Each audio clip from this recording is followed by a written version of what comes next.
करते हैं 2024 के चुनावों से जुड़ी हुई सूत्रों के हवाले से बड़ी खबर आपको बता दें। पशुपति पारस नाराज बताए जा रहे हैं। जी हां, पशुपति पारस नाराज है सीट शेयरिंग फॉर्मूले को लेकर। दरअसल एनडीए ने अपने पत्ते खोले और ऐसे में जब पत्ते सामने आए तो पशुपति पारस नाराज हो गए सीट फॉर्मूले से। आज बड़ा फैसला ले सकते हैं पशुपति पारस, ये बड़ी खबर निकलकर सामने आ रही है। और ये भी आपको बता दें कि महागठबंधन के जो तमाम नेता हैं वो पारस गुट के संपर्क में है और पशुपति पारस पहले ही ये साफ कर चुके हैं।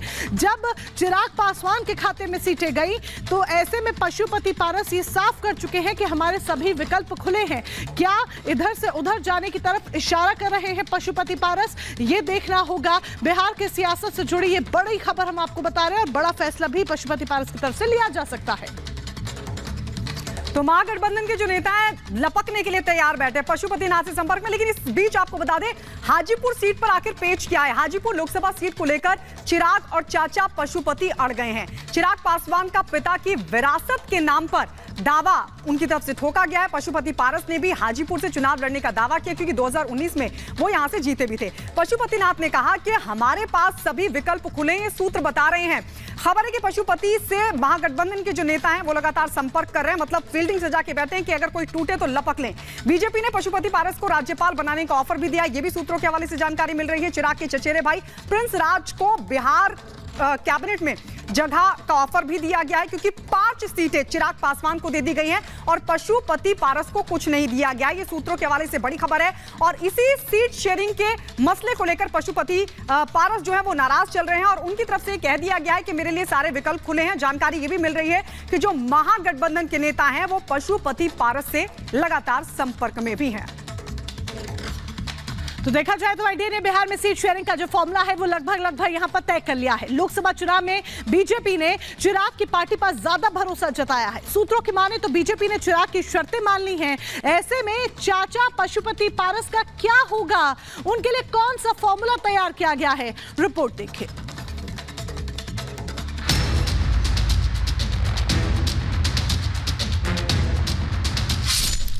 चाचा पर भतीजा भारी, हाजीपुर सीट पर रार जारी। बिहार जीत का संकल्प, पशुपति के पास विकल्प। भतीजे को बीजेपी का साथ, चाचा रह जाएंगे खाली हाथ। बिहार में एनडीए ने सीट शेयरिंग का फॉर्मूला लगभग तय कर लिया है। सीटों के बंटवारे को लेकर पिछले कुछ दिनों से चिराग नाराज नजर आ रहे थे, लेकिन बीजेपी के राष्ट्रीय अध्यक्ष जेपी नड्डा से मुलाकात के बाद सियासी गांठें खुल गईं। चिराग पासवान और बीजेपी के बीच सीटों के बंटवारे को लेकर सहमति बन गई। इस बात का ऐलान खुद चिराग पासवान ने किया। लोक जनशक्ति पार्टी रामविलास सिर्फ और सिर्फ एक ही लक्ष्य के साथ इस रण में उतरेगी कि बिहार की 40 सीटें हमारा एनडीए गठबंधन जीतेगा। जेपी नड्डा से मुलाकात के बाद चिराग पासवान का कॉन्फिडेंस बता रहा है कि उनकी मांगों को मान लिया गया है। सूत्रों की माने तो चिराग पासवान 5 सीटों की मांग पर अड़े हुए थे। चिराग जिन 5 सीटों की मांग कर रहे थे उनमें हाजीपुर, समस्तीपुर, खगड़िया, वैशाली और नवादा शामिल हैं। इन 5 सीटों में से हाजीपुर सीट सियासी खींचतान का केंद्र बनी हुई है।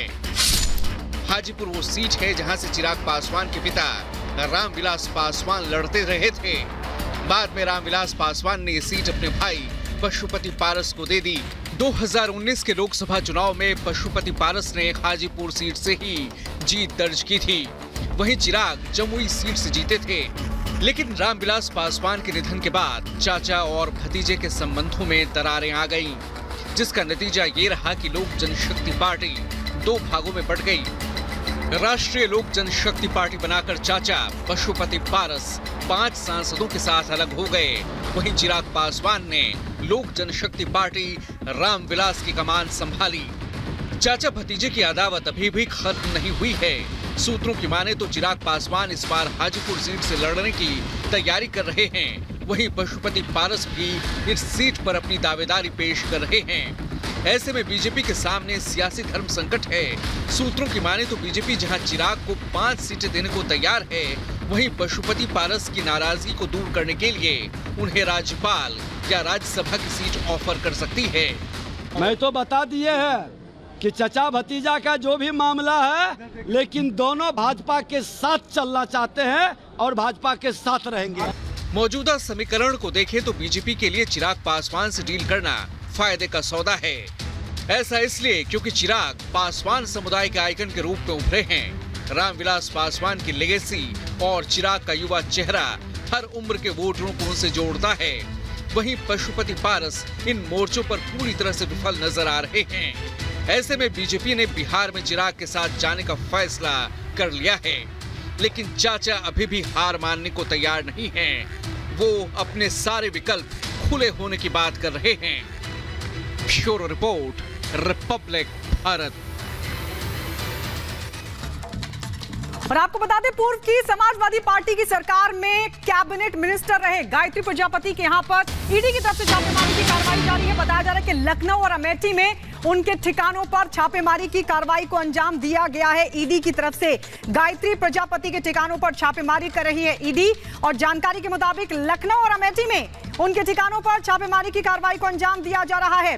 अखिलेश सरकार में कैबिनेट मिनिस्टर थे गायत्री प्रजापति, और इस मामले में इस बीच बताया जा रहा है कि उनके कई ठिकाने ऐसे हैं जो ईडी के रडार पर हैं, और जानकारी मिल रही है कि लखनऊ में जो उनका ठिकाना है वहां पर भी ईडी की टीम पहुंची है छापेमारी के लिए। तो वहीं अमेठी में भी ईडी की टीम ने छापेमारी की कार्रवाई को अंजाम दिया है। ये बड़ी जानकारी आपको बता दें, बढ़ सकती है गायत्री प्रजापति की मुश्किलें, क्योंकि ये बताया जा रहा है कि ईडी की टीम लगातार उनके कई ठिकानों को खंगाल रही है। लखनऊ में उनके ठिकानों पर छापेमारी की कार्रवाई को अंजाम दिया जा रहा है। इसके अलावा अमेठी में भी कार्रवाई को अंजाम दिया जा रहा है। ईडी की टीम लगातार उनके कई ठिकानों पर रेड कर रही है।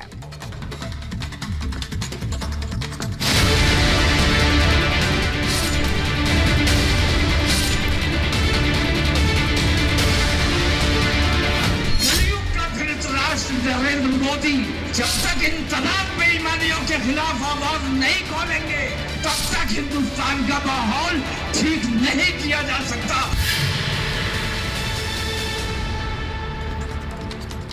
तौकीर के पीछे यूपी पुलिस। जी हां, योगी की पुलिस बरेली दंगे के आरोपी तौकीर रजा को ढूंढ रही है।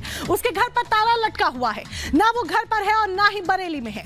ऐसे में सवाल उठता है कि भड़काऊ बयान देने वाला मौलाना आखिर कहां है। बरेली से लेकर दिल्ली तक उसकी तलाश जारी है। आखिर कहां पर छिपा है मौलाना तौकीर रजा, इस रिपोर्ट के जरिए देखिए।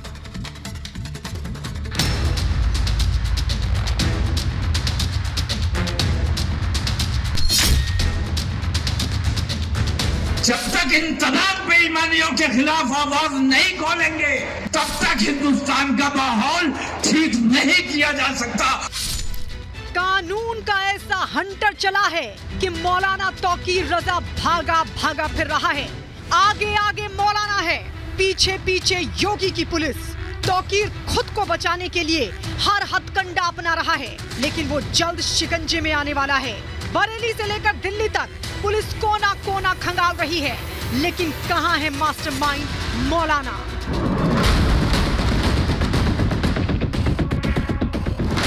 बरेली दंगे का मास्टरमाइंड कहा जाने वाला मौलाना तौकीर रजा भड़काऊ तकरीर पर फंस गया है। अब योगी की पुलिस भड़काऊ मौलाना से हिसाब लेगी। एक वक्त था जब हल्द्वानी में चले बुलडोजर पर मौलाना दल बल के साथ गिरफ्तारी के लिए जा रहा था, लेकिन अब जब कोर्ट ने पुलिस को गिरफ्तार करने का आदेश दिया है तो मौलाना तौकीर बरेली से लापता हो गया है। बरेली से दिल्ली तक मौलाना का कोई अता पता नहीं है। लापता मौलाना तौकीर ने अपना मोबाइल भी स्विच ऑफ कर लिया है। आखिर क्यों योगी की पुलिस तौकीर को गिरफ्तार करना चाहती है, वो भी जान लीजिए। साल 2010 में यूपी के बरेली में दंगा हुआ था, जिसका मुख्य आरोपी मौलाना तौकीर रजा माना गया। आरोप है कि तौकीर के भड़काऊ भाषण के बाद ही हिंसा भड़की थी। दंगे की सुनवाई फास्ट ट्रैक कोर्ट में हो रही है। 13 मार्च को फिर से कोर्ट ने गैर जमानती वारंट जारी किया और 19 मार्च तक गिरफ्तार कर पेश करने का आदेश दिया है। अगर फिर तौकीर कोर्ट में पेश नहीं होता है तो कोर्ट उसे भगोड़ा घोषित कर सकता है। भगोड़ा घोषित होने पर 30 दिन में पेश होना होता है। 30 दिन में कोर्ट में पेश न होने पर कुर्की के आदेश दिए जाते हैं।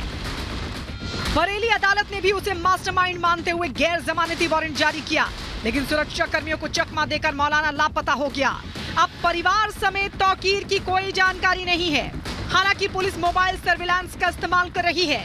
दिल्ली में भी तौकीर के ठिकानों पर तलाशी लगातार जारी है, लेकिन अभी तक तौकीर बरेली पुलिस को नहीं मिला है, जिसको लेकर यूपी की पुलिस ने कार्रवाई तेज कर दी है। देश का अनुपालन हमारा पुलिस प्रशासन कराने में सक्षम रहेगा, मैं यही समझता हूँ, क्योंकि हमारे यहाँ के जो भी अधिकारीगण हैं, हमारे एडीजी महोदय, आईजी महोदय व वरिष्ठ पुलिस अधीक्षक महोदय सभी सक्षम अधिकारी हैं और इस प्रकरण पर स्वयं नज़र रख रहे हैं। और कोई भी अभियुक्त हो और माननीय न्यायालय उसको गिरफ्तार करने का आदेश देगा तो उसको गिरफ्तार करने का पूरा प्रयास करके समय लग सकता है, लेकिन उसको माननीय न्यायालय में प्रस्तुत करने में यहाँ की पुलिस सक्षम रहेगी। उत्तर प्रदेश के बरेली का मुस्लिम नेता और आईएमसी का अध्यक्ष तौकीर रजा आला हजरत की खानदान से आता है। आला हजरत ने ही सुन्नी बरेलवी मसलक की शुरुआत की। मुस्लिमों का एक बड़ा वर्ग इसे फॉलो करता है, इसी के चलते इसे बरेलवी मुसलमान कहा जाता है। तौकीर कई बार भड़काऊ बयान दे चुका है, लेकिन इस बार उसका बचना नामुमकिन है। Bureau report, Republic Bharat. और अब बात करेंगे शाहजहां शेख की। शाहजहां शेख की आज एक बार फिर से कोर्ट में पेशी होगी। बशीरहाट कोर्ट में सीबीआई की तरफ से पेश किया जाएगा। सीबीआई रिमांड आज शाहजहां शेख की खत्म हो रही है। आपको याद होगा ईडी पर हमले का ये पूरा मामला था, जिसको लेकर 10 दिन की कस्टडी सौंपी गई थी कोर्ट की तरफ से सीबीआई को। उसके बाद 4 दिन की कस्टडी और बढ़ा दी गई थी। लेकिन अब ये बड़ी जानकारी कि आज एक बार फिर जब खत्म हो रही है रिमांड सीबीआई की, तो शाहजहां शेख को कोर्ट में पेश किया जाएगा। शाहजहां शेख को बशीरहाट कोर्ट में सीबीआई पेश करेगी। तो जमीन हड़पने का ये पूरा मामला, जिसमें आज एक बार फिर पेशी शाहजहां शेख की कोर्ट में। एक और बड़ी खबर आपको बता दें कि संदेश खाली के धामा खाली में ईडी लगातार छापेमार कार्रवाई को अंजाम दे रही है। लगातार ईडी के छापे जारी हैं धामा खाली में। बड़ी जानकारी आप तक यहां पर पहुंचा रहे हैं। शाहजहां शेख के कई ऐसे ठिकाने जहां पर ईडी मनी लॉन्ड्रिंग के केस को लेकर छापेमार कार्रवाई को अंजाम दे रही है। ईडी टीमों के साथ केंद्रीय बल भी तैनात है, क्योंकि इससे पहले हम देख चुके हैं जब 5 जनवरी को यह पूरा मामला प्रकाश में आया था, जब कथित राशन घोटाले मामले को लेकर ईडी की टीम छापेमारी करने गई थी, तो किस तरीके से ईडी की टीम पर हमला होता है। ऐसे में ईडी की टीम आज जब छापेमारी करने गई है धामाखाली में, संदेश खाली के धामाखाली में, तो केंद्रीय बल साथ में तैनात है। बड़ी जानकारी आप तक पहुंचा रहे हैं। और ये जो छापेमारी की जा रही है, ये छापेमारी लगातार ईडी की तरफ से की जा रही है शाहजहां शेख के कई ठिकानों पर।